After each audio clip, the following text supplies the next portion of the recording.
Niko hapa halmashauri ya manispaa ya Temeke jijini Dar es Salaam. Nataka kufanya mahojiano na vijana wa Temeke. Hapa nipo mtaa wa Viviari, nipo katika kipindi changu cha Kitaani na Joketi. Nataka kujua nini kinafuata? Sogea karibu na mimi. Kaka, wakati vipi?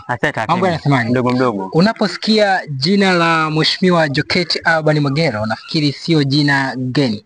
Wewe unalizungumziaje? Kwanza nashukuru sana kupata kibali hichi cha kumzungumzia Mheshimiwa Joketi.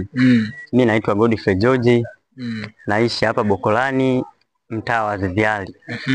Kiukweli Joketi kwanza ni mwanadada mmoja ambaye amefanikiwa sana katika mambo yake ambayo anayatenda katika nchi hii.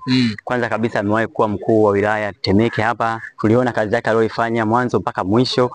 Amekuwa mkuu wa wilaya ya Kisarawe, kazi yake tumeiona. Amekuwa mkuu wa wilaya ya Korogwe, pia kazi yake tumeiona mpaka Mheshimiwa Dr. Samia Suluhu Hassan alipomteua kuwa katibu mkuu UVCCM Tanzania. Kiukweli ni mwanamama ambaye anajituma katika kila ngazi na kila cheo anachopewa.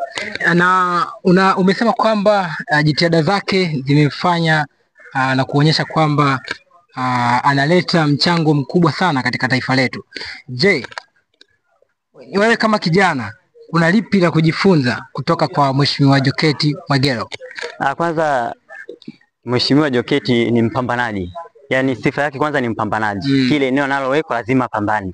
Unajua unapotoka kwenye sehemu moja, kwenye cheo kimoja kwenda cheo kingine, hautoi tu hivi hivi. Unaonesha jitihada ya kile cheo, lakini unaonesha na nguvu yako ya nini? Ya ziada, mpaka mtu aliyekuwa amekupatia kile kitengo anaona kabisa huyu mtu kwa hiki kitengo nilichompatia anaweza kawa mzuri zaidi kwenye kitengo kingine.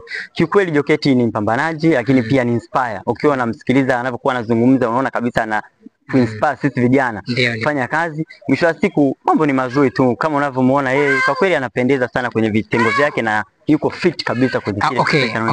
Na maono yako ni yapi? Maono yako ni yapi katika uongozi wake? Unamuona vipi inshallah kama Mwenyezi Mungu atamsaidia uhai na uzima? Ndoto, yani unamuona vipi katika future yake kama kiongozi nchini Tanzania?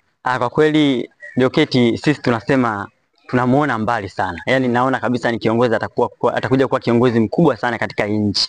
Kikubwa aendelee kuwa na moyo huo, lakini aendelee kupambana zaidi. Wanaomuona wakubwa zake wataona kabisa kuna kitengo atafanya, atakuja kuitendea hii nchi mambo makubwa sana. Asante sana, nikushukuru kwa muda wako na karibu sana, naendelea kuitazama channel yetu ya Jigambo TV. Nashukuru sana, asante sana. Na appreciate sana Joketi na mkubali sana. Anakusikiliza hapo. Big up.